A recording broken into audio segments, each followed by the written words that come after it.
मेरा नाम है रवि। मैं इस गांव में नया आया हूँ।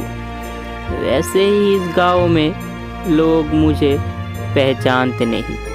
मैं दूसरे गांव में रहता था, वहाँ से अब यहाँ रहता हूँ। मैं घर पे अकेला ही रहता हूँ। कुछ काम के लिए बाहर गया था, अभी घर जा रहा हूँ। शाम होने ही वाला है, अभी अंधेरा छा जाएगा चारों ओर। मैं घर आ चुका हूँ। अभी फ्रेश होकर थोड़ी देर बैठूंगा, उसके बाद खाना पकाने के लिए जाऊंगा।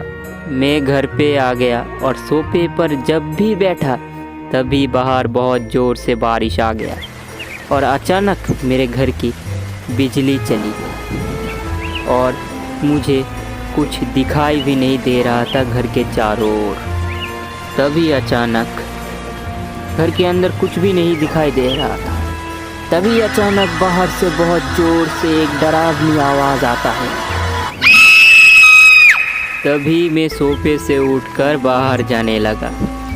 ऐसे ही मेरे घर के अंदर कुछ भी नहीं दिखाई दे रहा। दौड़ के बाहर जाके देखता हूँ तो वहाँ पे कुछ भी नहीं रहता। मैं जल्दबाजी से दौड़ के फिर से घर में आ जाता हूँ। क्या पता कोई मजाक किया हो मेरे साथ। मैं जब भी घर में आता हूँ, घर पे आके ही देखता हूँ मेरे सामने एक डरावनी चेहरा आ जाता है। मैं देखकर खड़ा हो जाता हूँ वहाँ पर ही और कुछ भी नहीं समझ आता है मुझे। तभी अचानक ये सब मेरे मन की दुविधा है। करेंट चला गया इसीलिए मुझे ये सब दिखाई दे रहा है। करेंट आने तो सब ठीक हो जाएगा। बैठता हूँ जाकर। अचानक मेरे पीछे की कहानी याद आ गई मुझे। ये कहानी है मेरी बहुत पुरानी। मैं, मेरी पत्नी और मेरी माँ एक साथ एक गांव में रहता था। अच्छे से दिन भी जा रहा था, सब कुछ अच्छा ही चल रहा था। एक दिन शाम को मैं और मेरी पत्नी घूमने गई थी।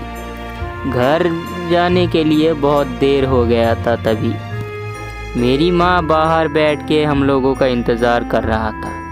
तभी हम लोग घर जाकर पहुँचते माँ के सामने। कितनी बार बोले हैं तुम लोगों को घर में लाइट जलाया करो। मेरी बात तुम लोगों को समझ नहीं आता क्या? हर वक्त बोलता रहता हूँ, तुम लोग सुनते क्यों नहीं हो मेरी बात? क्या हुआ मम्मी, इतना गुस्सा क्यों कर रहे हो तुम? खामोखा हम पे गुस्सा कर रहे हो। एक दिन लाइट नहीं जलाया तो क्या हो गया मम्मी जी? तुम इतना गुस्सा हम पे क्यों कर रहे हो? तुम क्या झूठ बोल रहे हो बहू? घर में कोई लाइट भी नहीं था। मैं मंदिर से आके घर का सब लाइट ऑन किया। ये सब छोड़ो, अंधेरा होने वाला है, सब लोग घर में चलो।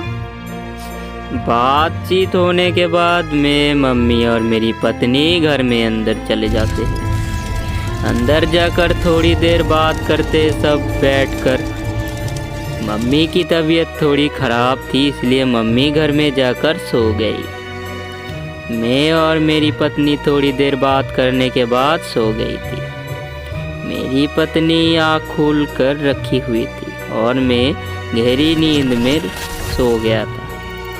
मेरी पत्नी सुमी कुछ सोच रही थी इसीलिए वो तभी नींद नहीं लिया था। तभी वो उठकर बैठ जाता है और बाहर जाता है। बाहर जाकर देखता है बाहर कुछ है कि नहीं।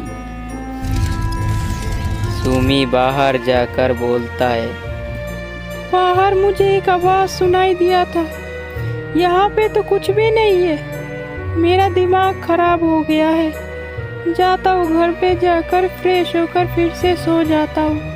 नींद भी नहीं आ रही है और ऊपर से बहुत गर्मी भी है यहाँ पर। अच्छी नहीं लग रही है मेरी तबीयत। सो जाता हूँ जल्दी से। सुमी सो जाता है। इधर मेरी माँ सोने के समय मेरी माँ के पास एक लोहे की बहुत बड़ी लाठी रहती थी।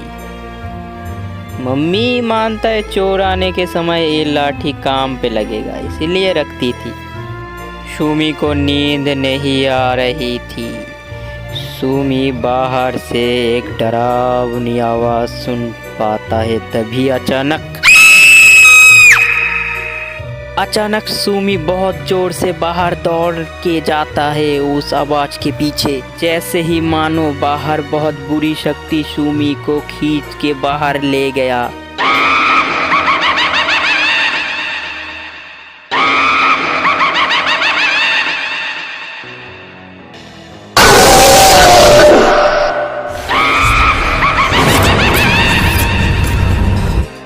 तभी अचानक मेरी आंखें खुल जाती है और सुमी को वहाँ पर नहीं देख के मैं दौड़ के बाहर चला जाता हूँ उसको खोजने के लिए। लगता है सुमी को कोई काबू कर लिया है।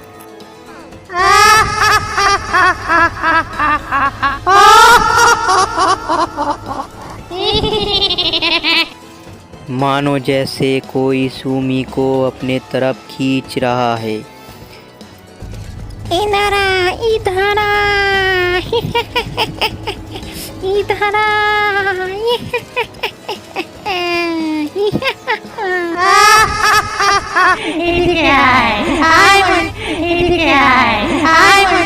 तभी अचानक मैं दौड़कर सुमी के पास चला जाता हूँ और सुमी को बहुत ज़ोर से पुकारता हूँ, लेकिन सुमी को उस बुरी शक्ति ने वश करके रखा था।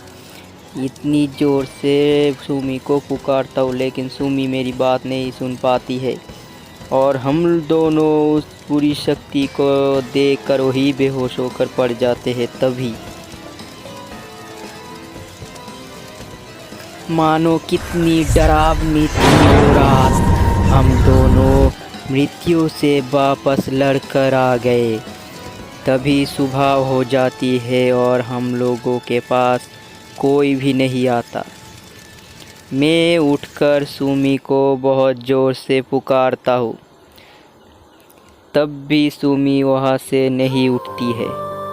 तभी मैं रो पड़ता हूँ और थोड़ी देर बाद मम्मी आ जाती है वहाँ पर। तुम दोनों यहाँ पर क्यों सोए हुए हो और बहू यहाँ पर क्यों सोई है? हमको बताओ क्या हुआ है यहाँ पर। मैं मम्मी को सब कुछ बोल दिया था और ये भी बोल दिया था तुम्हारी बहू पैरालिसिस हो गई है, कभी नहीं उठ पाएगी वो। इस सदमे से मेरी मम्मी भी बर्दाश्त नहीं कर पाई। मेरी मम्मी कुछ दिन बाद गुज़र गई थी। उसके बाद कुछ दिन मेरी पत्नी गुज़र गई थी। मैं उस गांव में और नहीं रहता। ऐसे ही बहुत दिन बीत जाता है और मेरी कहानी यहाँ पर ख़त्म हो जाता है। तभी बाहर बहुत ज़ोर से चीखने की आवाज़ सुनाई देती है। स्टोरी अच्छा लगा हो तो प्लीज़ चैनल को सब्सक्राइब करना, बेल आइकन को दबा देना और ऐसे ही वीडियो देखने के लिए हम लोगों के साथ खड़े रहना। प्लीज़ चैनल को सब्सक्राइब कर देना भाई लोग। बाय, फिर से मिलेंगे एक नए